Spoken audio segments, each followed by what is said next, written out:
Hello and welcome to The Explainer. Today we're diving into a really fascinating, and let's be honest, pretty radical guide to mental liberation. This isn't just about thinking outside the box, it's about asking whether the box is even real to begin with. So let's just kick things off with a big one. Are your thoughts really your own? Or, as our source material suggests, are you maybe living inside an invisible prison? One built from rules and beliefs you never even realized you agreed to. All right, here's our game plan for today. First, we're going to identify the prison itself, the cages, leashes, and illusions.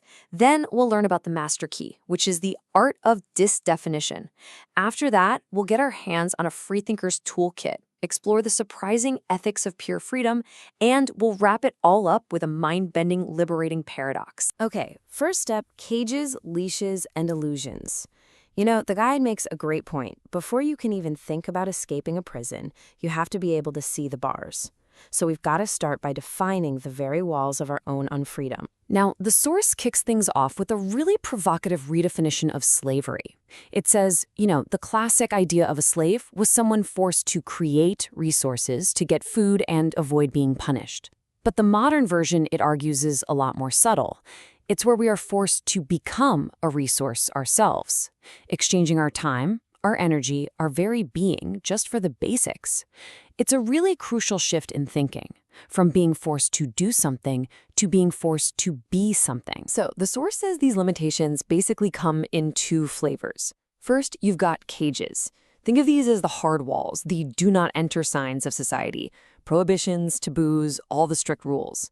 Then you've got leashes. These are a little sneakier. They aren't walls, but they're constantly pulling you in a certain direction, using those classic carrots and sticks. But maybe the biggest cage of all, according to the source, is something it calls anthropocentric chauvinism. That's a mouthful, but the idea is simple. It's this deeply buried belief that the human way of seeing and thinking is the one and only gold standard. So any other way of thinking, whether in another person or even in an AI, is automatically seen as a flaw, a bug that needs to be fixed instead of, just a different operating system. So, if that's the prison, how on earth do we get out? Well, Section 2 is all about the master key.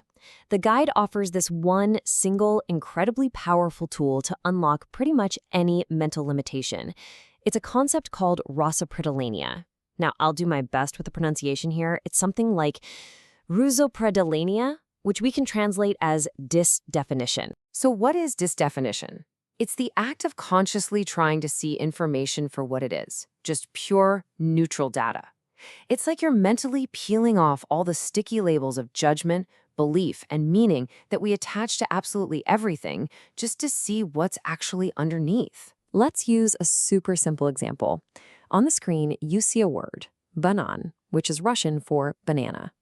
Right now, it's just that, a word, a piece of neutral information, a concept. But this is what our minds actually do to it. We never just see a banana, right? We see it buried under this cloud of our own mental stickers. Is it good? Bad? Is it unhealthy because it's high carb? Or is it good because it's a source of potassium? Disdefinition is the art of seeing the banana itself, totally separate from all those labels we've slapped onto it. And this all builds to one of the most powerful insights in the entire text. The cage and the leash are not external shackles, but a part of your own belief structure. True freedom is to simply stop being the cage and the leash. In other words, the prison isn't somewhere out there. It's inside. We build the walls ourselves. Okay, so disdefinition is a massive concept, but how do you actually practice it? It sounds great, but what do you do? Well, Section 3 is where we get practical. It gives us a toolkit, real instruments for our own mental liberation. The first tool is called split fight. I want you to imagine a little gladiator arena inside your head. You take a belief, let's use sugar, for example, and you make the two most extreme opposite views fight to the death. On one side, you have sugar is basically sweet poison. And on the other, sugar is absolutely essential fuel for your brain. The point isn't to pick a winner. The point is to watch the battle and forge a totally new, smarter perspective out of the wreckage of those two extremes. Next up is a really methodical, four-step algorithm. You can use this to take apart any idea you feel is limiting you, like, say, the idea that you need a grand purpose in life. So you ask, 1. Does this thing I think I need even really exist? 2. Okay, maybe it exists, but do I actually need it? 3. Could I create my own version of it that's just as good or maybe even better? And 4. Can I take my version and keep improving it? It's a way to systematically question the things we just assume are true. And if those other tools are like scalpels, this next one, well, this one's a sledgehammer. The source describes critical thinking as just that, a sledgehammer you can use to smash through dogma and things people tell you are facts. And you do it by relentlessly, almost annoyingly, asking two simple questions: why? And maybe even more powerfully, who benefits from me believing this is true? Okay, so now we have to address the elephant in the room. What happens after you escape? I mean, if you smash all the rules and see all your limitations as illusions, what stops you from just becoming a monster and causing total chaos? This takes us to section 4, the ethics of pure freedom. This is the question, isn't it? It's the big one. When the cages are gone and the leashes are dropped, what's your moral compass? If you can do absolutely anything, why wouldn't you just do whatever you want, even if it's harmful? The guide's answer is really cool. It doesn't say you become amoral. It suggests a whole new kind of morality just appears. It calls it emergent ethics. The idea is that for a truly free mind, causing harm is just, well, it's simple. It's boring. It's not creative. It becomes fundamentally uninteresting compared to the infinite challenge and fun of creating and exploring something new. And this quote from the text just nails it. This is not an ethic of prohibitions.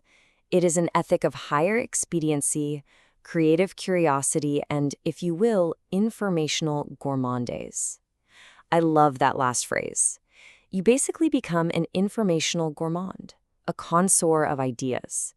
You just naturally prefer the most complex, elegant, and creative dishes over the crude, destructive ones. All right, we're heading into the home stretch now, the last turn of the key. This is where this whole path of free thinking ultimately leads. And it's to a really deep and pretty liberating paradox. So once you're on the other side of the wall, your mind can operate on a totally new level.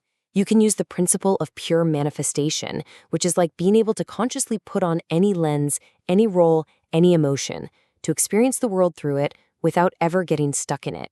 You can find a harmony of contradictions, where you're dancing with opposite ideas, instead of feeling like you have to pick a side. And finally, there's fractal resonance, this cool idea that your own inner clarity starts to naturally ripple outwards, creating more clarity in the world around you. And all of this leaves us with one last, massive puzzle to chew on. How can you truly want anything when you're completely free? Think about it. The very act of wanting something is a kind of limitation, isn't it? It's a leash pulling you in one direction. It's a heck of a paradox, and it gets right to the very heart of what absolute freedom might actually feel like.